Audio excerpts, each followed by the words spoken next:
Good morning. Raila Odinga's presidential team and ODM party is infiltrated by the enemy. And I think before he knows, the boat might sink. Three incidences that have actually informed this observation. Who are the men who frog marched and harassed journalists at Orange House in the event where Raila Odinga was receiving Olelenko? That was number one. Number two, who leaked the direct nomination story plan to the media that caused the uproar at Orange House? Number three, Granton Samboja held a closed-door talk with Raila Odinga so that he could join ODM from Wiper. But just a few days later, Granton Samboja moved swiftly to the Jubilee Party. Lastly, we shall look at the Martha Karua issue. So, ladies and gentlemen, for something that you have to realize is one, ODM Raila Odinga candidature is now, I think the presidential bid is harbored at Azimio la Umoja, which is now the political outfit. But then on the other side, he also has a campaign team, strategic campaign team. That is the board that is led by Nderetu Muridi, the board that has CSK Mesharia, Charity Ngilu, Makau Mutua, and all that team. Now, let's start with the journalist story. Moses Nyamori and Luka Winy. Luka Winy works for Star, and Moses Nyamori works for Standard. They were at Orange House, and because they are print journalists, they were just seated following the proceedings of the event and maybe taking their own notes. Then two heavily bodied men went and asked them to leave that venue. They accepted to leave, but of course they could not leave the gate because personally I am a journalist and I worked in these spaces. I ever attended an event that was a land dispute, I think somewhere in Kikuyu, and I was told to leave the venue. But then somewhere around the gate, a policeman told me, you don't leave. In fact, I think I called my editor and I was told, you don't leave because you don't know you are only safe around the police. So there is no way you could leave. So if you leave and something happens to you, what do you do? So these fellas did not leave. They were just roving somewhere. Again, when they left at the gate, the two men were still at the gate. So they were still hunting for these two gentlemen. Now, this is one thing that happened. This is one thing.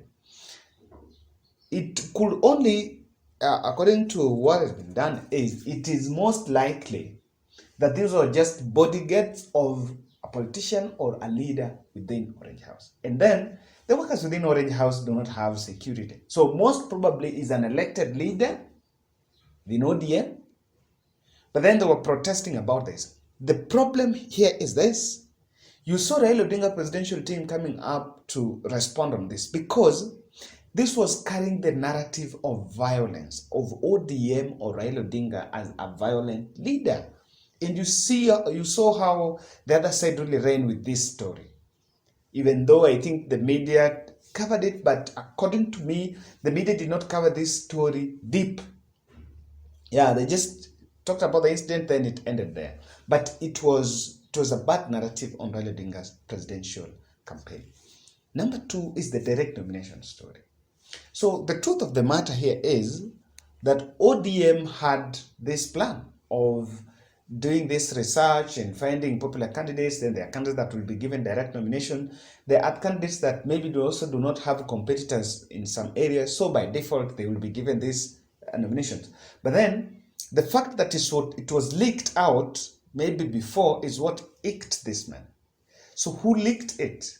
Because when it is leaked earlier, and there is even a list that was circulated, it actually caused a lot of discomfort. And the reason why I'm saying this is because due to that story, that is where you saw these defections of, after that story came out, that is when you saw the defections of Ongeri leaving, the Kutima, the deputy governor in Kakamega leaving, and a host of other leaders leaving, even from Nyanza. That is something that's really happened. Actually, it's after that that Touta also pulled out of Kisumu gubernatorial seat. And you see, this is not something that is very conducive for Raila, because it affects the voter apathy. So the person who leaked this story out, what was his intention? What is going on? Is he being used by the people that are against or the competitors of Raila Odinga to make sure that he reincarnates the 2017 and 2018 scenarios where that brought voter apathy in Raila Odinga's strongholds? Those are questions that are very valid. 3 is the Granton Samboja. Granton Samboja was supposed to join ODM. Then what happened? Somewhere, this was shortchanged, then joined Jubilee. So who even leaked that it was true that he was to head ODM? Because again, when he was approached by Jubilee and ODM are now together, actually Jubilee is getting strength because of ODM. That is the truth. If ODM was not there, it was not with Jubilee, and even this friendly defections wouldn't have been there. Yes, that is it. So lastly, if you remember the Martha Karua story, the day Raila met Martha Karua, that is the day that Raila and Kalonzo also went to Upio to attend an NDC by Ukuri Attorney's party. Kalonzo is supposed to be in the Martha Karua's event, because that event was it was a NAK Kenya event, so they had invited them.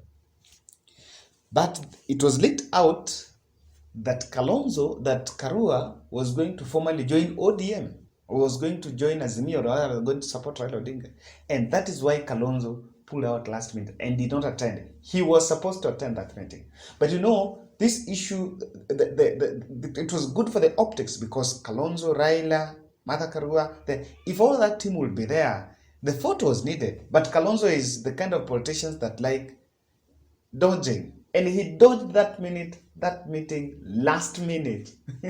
That is what I received. He was supposed to be there. So who told him that? That's why I'm asking. Who is the enemy within? But again, Kalonzo is Kalonzo. You know, I realize he's very bossy, and some friend was telling me, Raila Odinga is also in he would also work for AU, African Union, and this is the post. But you'll never see him in those flags. Now look at Kalonzo's photos, and you will always find when he's talking, there's always flags all over. On a light note. Now, let's look at why this infiltration is happening. Before I do that, ladies and gentlemen, kindly subscribe to our channel, also like our videos, and more importantly, give us your feedback. What do you think? Click the notification bell just above the subscription button. I want to pronounce it nicely so that you will always be notified when we publish a video. One of the things that is bringing all this infiltration, number one, is post-22 politics, or post-Raila politics. And I think I read in one of the papers that there are some candidates that have presidential ambitions in 2022, and they will want to harbor those ambitions within ODM. Now, to make a team, there are some of them that really prefer some candidates. So the preference that is bringing this direct nomination is not really a Raila Odinga affair, and I think that's the interpretation that people take. It's not Raila exclusively. I'm not trying to dodge him out here, but there are candidates that have presidential ambitions within ODM, and so they will want to plant leaders that dance to their tune. And so, because they know there is a window for direct nomination, that is why they are actually seizing that moment to make sure that they penetrate their spanner boys. That is number one. And I think it's now time now to look. The consensus is good. I think this issue of the research, for me, I don't buy it. Let them go the consensus way, so that all candidates can be accommodated. The research, people will always question, how did you know person X is famous? For countries for countries where there are maybe 2, the research can work. But when you have like six candidates, I don't think you just need to go the consensus way. Number 2, is this: Kalonzo's unending mistrust on Raila. I don't know. Kalonzo is supporting Raila, but let me remind you some time back, and as we capture this, he once said that he's looking for votes in Ukambani when he was pushing for the regional zoning. He wants Ukambani to vote in many legislators so that they can impeach Raila if Raila do not obey their political agreement. Look at that. What was that statement meant to me? Honestly, that tells you that, and since that merger since Kalonzo joined with Raila and the team, you realize that Kalonzo and Uhuru are so cozy. And I was asking some gentleman, why is that? Then he was telling me that Kalonzo is looking for loopholes to make sure that he can claim Raila. That's like the meeting they had with Uhuru. Even the other day, they were with Uhuru I think yesterday, they were with Uhuru in Kiambu. ODM party not playing custody to Raila Odinga's presidential candidature. And that is the thing. I say the party that is harboring Raila Odinga's candidature is Azimio la Umoja. And now ODM party have remained a bit of just a shell.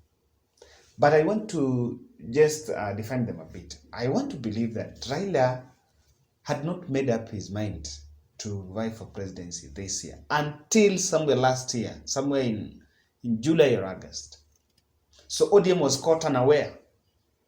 But then that's why they seem not for me, they're not playing the Super League that someone would want them to do, because the candidate is their candidate. They have just given the candidate to Azimio platform, but the candidate is ODM candidate.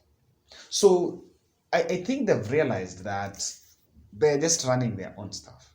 And that is why something is happening now. Lastly, weak Azimio leadership.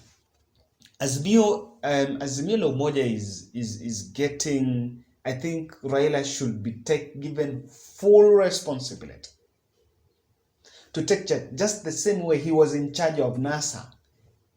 He should be given the full charge of Azimio Secretariat and leadership so that it can be gripped. It is strong on ground in terms of popularity, but hapo juu in terms of management, I feel there's some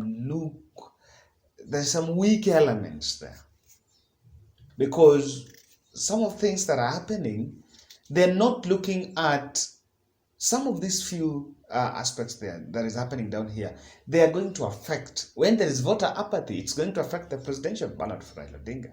And so even the Azimio team, the Azimio leadership should be very strong. Very, very, very strong. This is something that to me, I think is key. And I think there should be no any other foreign tour by Raila.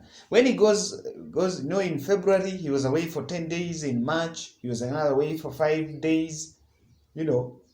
I think he should just sit back home and focus on the campaigns. In fact, I don't expect him to leave anytime soon until after August, because when he's away, things are not very consistent.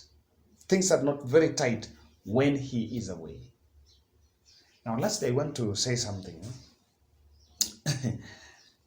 I mentioned that Sonko will not support Ruto if Ruto will support Sakaja for governor. Now, that was vindicated yesterday. Sonko joined Wiper. And most likely he's going to support a governor in Azimio la Umoja, or maybe a governor in Wiper. The reason why he's falling out with Ruto is because, first, Ruto did not marshal his senators to support him in the Senate when he was going through impeachment. And two, the home senator, his county senator, Sakaja, did not support him. So that's why he is not supporting William Ruto. He's not supporting William. And that's why I told you guys that the Nairobi governor's candidate, Soko, will not support Sakaja. If Sakaja is going to be given that ticket. Now, that was just the flip side. Ladies and gentlemen, that's my analysis.